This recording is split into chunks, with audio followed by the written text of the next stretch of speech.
प्रभात प्यारे बच्चों, अब हम हिंदी का लिखित कार्य शुरू करेंगे। तो जब भी हम कार्य शुरू करते हैं तो हम पृष्ठ मतलब पेज के ऊपर दिन और तिथि लिखते हैं।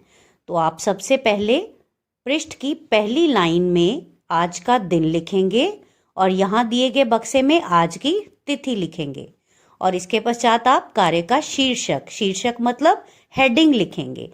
इस कार्य का हेडिंग है चित्र पहचानो। ये हेडिंग आप अपने माता पिता की सहायता से लिखेंगे। हेडिंग लिखने के बाद आप सबसे पहले नंबर 1 डालेंगे। अब आप यहाँ पर गिनती अंकों में लिखेंगे और यहाँ पर हिंदी में आप लिखेंगे। तो सबसे पहला नंबर है नंबर 1। नंबर 1 के सामने आप दिया गया चित्र बनाएंगे। दिया गया चित्र एक जग का चित्र है। तो आप इस चित्र को पहचान कर इसका संबंधित शब्द इसके सामने लिखेंगे। क्योंकि ये चित्र एक जग का है तो आप इसके सामने लिखेंगे जग, जग। फिर आप नंबर 2 डालेंगे और ये चित्र बनाएंगे। इस चित्र को पहचान कर आप इसके सामने शब्द लिखेंगे।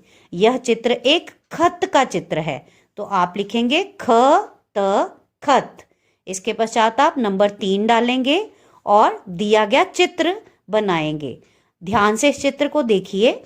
यह चित्र फल का चित्र है। यहाँ पर आपको 2 फल दिखाई दे रहे हैं तो आप यहाँ पर लिखेंगे फल। बच्चों हमेशा याद रखें कि जब भी आप फल बोलते हैं तो इस व्यंजन का जो सही उच्चारण है, जो सही प्रोनाउंसिएशन है वह है फ।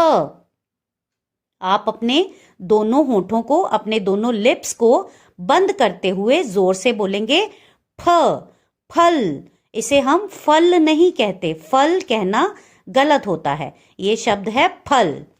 नंबर 4 पर आप दिया गया चित्र बनाएंगे। दिया गया चित्र पहचानिए और इसके सामने शब्द लिखिए। जैसा कि आप देख रहे हैं दिया गया चित्र एक बतख का चित्र है तो आप इसके सामने लिखेंगे बतख। नंबर 5 पर ध्यान से देखिए। यह चित्र एक कमल के फूल का चित्र है तो इसके सामने आप लिखेंगे कमल। नंबर 6 पर दिया गया चित्र एक मटर है तो आप इसके सामने लिखेंगे मटर। तो बच्चों इस प्रकार से आप दिए गए चित्रों को पहचान कर उनके सामने उसका सही शब्द लिखेंगे और फिर कार्य समाप्त होने के पश्चात आप स्केल के साथ यहाँ पर एक डबल लाइन ड्रॉ करेंगे। इसका मतलब है कि हमने एक कार्य फिनिश कर लिया है। तो डबल लाइन के पश्चात आप फिर से अगला हेडिंग डालेंगे, अगला शीर्षक डालेंगे और अगला शीर्षक है सुलेख। सुलेख का मतलब होता है सुंदर लिखाई में लिखा गया लेख।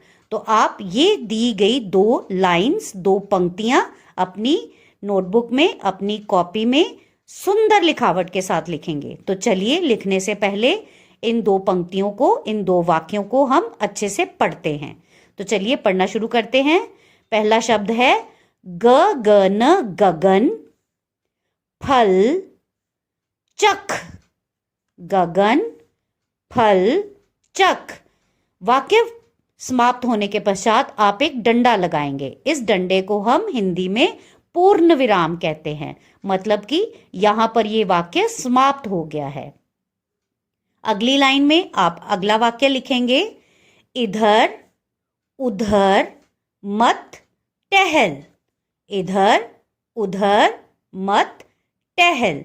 और फिर से एक बार वाक्य समाप्त होने के पश्चात आप यहाँ पर एक डंडा लगाएंगे जिसे हम पूर्ण विराम कहते हैं।